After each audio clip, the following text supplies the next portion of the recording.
And here we see the plane that left from Delaware, arriving at Joint Base Andrews. On the plane, of course, the incoming president, the 46th president of the United States, will be sworn in tomorrow at noon. He flew privately. He did not fly, as is standard, on a military plane, on a plane provided by the outgoing administration, which people on the campaign say, Abby, is yet another example of the outgoing administration not rolling out the welcome mat.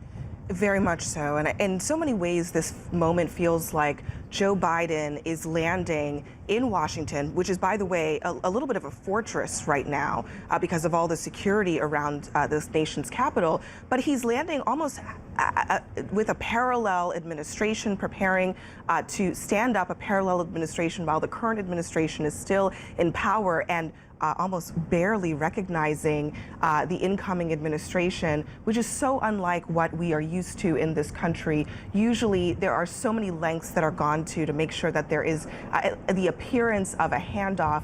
But now you see Joe Biden arriving in a pretty nondescript airplane, not a government airplane, and arriving to a capital that has been fortified in part because of the threats that he potentially faces after what we saw happen at the nation's capital about 2 weeks ago. And you can see there an actual government plane right on the tarmac at Joint Base Andrews, making that contrast even more stark. Perhaps one of the planes that is considered Air Force One. It's not Air Force One, of course, until the president is on it, but that looked like one of the planes that the president normally uses. Let's bring in senior Washington correspondent Jeff Zeleny, who's on the National Mall for us. And Jeff, as we watch this moment in history, President-elect Biden touching down at Joint Base Andrews, his plane passing by, his private plane passing by one of the planes that is used as Air Force One. We are really seeing the beginnings of this transition starting right now. Jake, we absolutely are, and all of the roads that we are about to see President-elect Joe Biden pass through over the next several hours into tomorrow. He has traveled down all of these roads before. He has landed so many times at Joint Base Andrews. He has come here to the National Mall, and we'll see him later on the Lincoln Memorial, but he has never done it in this moment on the cusp of becoming the 46th president of the United States. And this city, this country, indeed the world, has changed dramatically, Jake, since Mr. Biden left this capital 4 years ago as vice president. And this is just something that, cannot be said enough. This is a different moment, but this is why he was elected. This is why more than 80 million Americans elected Joe Biden to come and take over this country, to try and heal this country, to try and turn around the pandemic. And that is something we are going to see first and foremost as he makes his first stop here on the Lincoln Mall, and he'll be standing on the Lincoln Memorial seeing 400 separate lights signifying those 400,000 Americans who have died in less than a year of COVID. And as we see his plane there, again, he'll be taxiing, he'll be coming out with Jill Biden, his family also joining him. And we did see a remarkable send-off in Delaware. He became emotional as he took that short flight here. And we should also point out, Jake, he wanted to make this journey on Amtrak. He wanted to come back to Washington as he had traveled some 8,000 times as a senator over more than 4 decades, or nearly 4 decades, from Wilmington to Washington, but security concerns did not allow that. So that is just underscoring the moment here as we see his plane pivoting there. And this is just something that he is, so many challenges are awaiting him. But again, he was elected for this moment. Now he will have to deliver on his pledge of saying help is on the way. That is what he now will talk about tomorrow in that inaugural address. But before all of that, he will come here to the mall and pay tribute to the victims of COVID-19, and he will be remaining here overnight in the Blair House across from the White House. Of course, tomorrow we'll be going to Mass at Cathedral of St. Matthew the Apostle. So really all the pomp and circumstance, but far more muted than at any other inaugural he's ever been to, and he's certainly been to a lot, Jake. That's right. If you're just joining us, we're watching Joe Biden in a private plane touching down at Joint Base Andrews. The Biden transition team says that the Trump administration did not offer a military plane for him to fly down in which is standard protocol. Just another example of this rather rocky transition of power, because the outgoing president would not accept the election results. CNN political correspondent Arlette Saenz is also on the National Mall, has been covering, like Jeff Zeleny has been covering Joe Biden for years now and his presidential quest. And Arlette, it was very emotional when Joe Biden said goodbye to Delaware this morning and talked about, of course, his fallen son, Beau Biden, and how he should be the one being sworn in as president.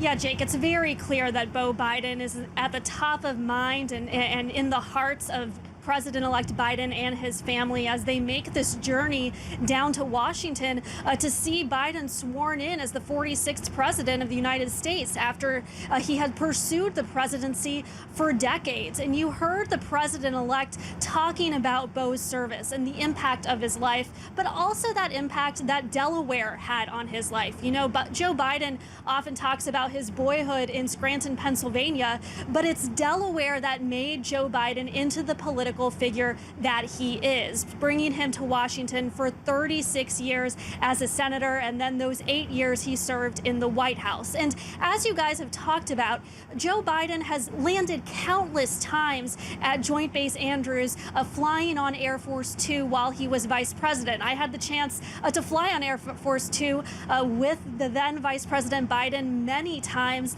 and it was always a powerful moment whenever you see someone of that stature landing in this way. And today it's a little bit of a different format, given that he is flying on a private plane, but still the significance of him coming to Washington after all these years where he grew up in the Senate, you know, right after the death of his daughter and wife in that tragic car accident. It was the Senate that really gave him a lot of purpose and finding meaning in public service, as well as raising his young boys. And now he will be returning here to Washington, which is in a very different reality than when he left it. And tomorrow, when he goes to the Capitol for his swearing in, that will be the first time that he is back here after that insurrection there just 2 weeks ago. And the president-elect has talked about how the Senate holds very personal meaning for him and his family.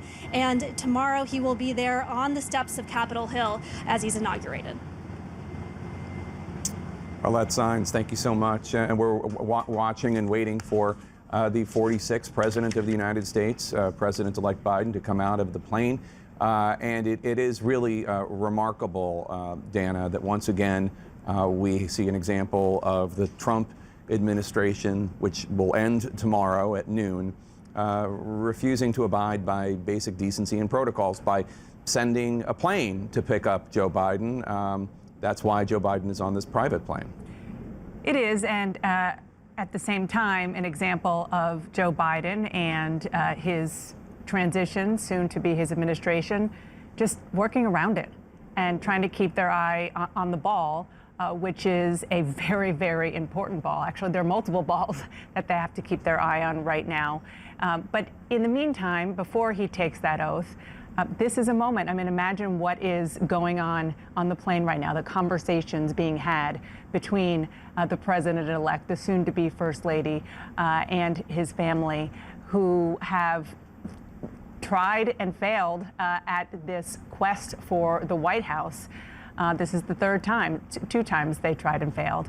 And he finally got there, and he will be the oldest person to have victory and to be the president of the United States. And he's been, as we just heard from Arlette and Jeff, been in this place waiting on the tarmac so many times before in his life.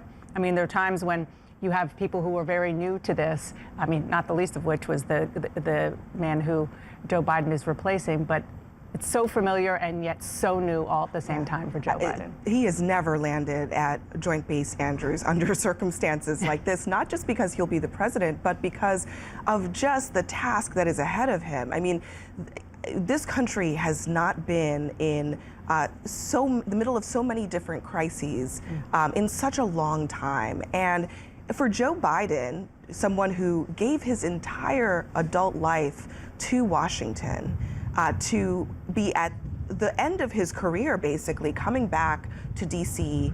To become the president of the United States when, frankly, the nation is in crisis, I think is really an extraordinary moment. And you can imagine, I think, that that must be weighing on him as he is waiting to come off that airplane, waiting to take on a lot of ceremonial duties that we'll see later today, but also to take on the task fully tomorrow.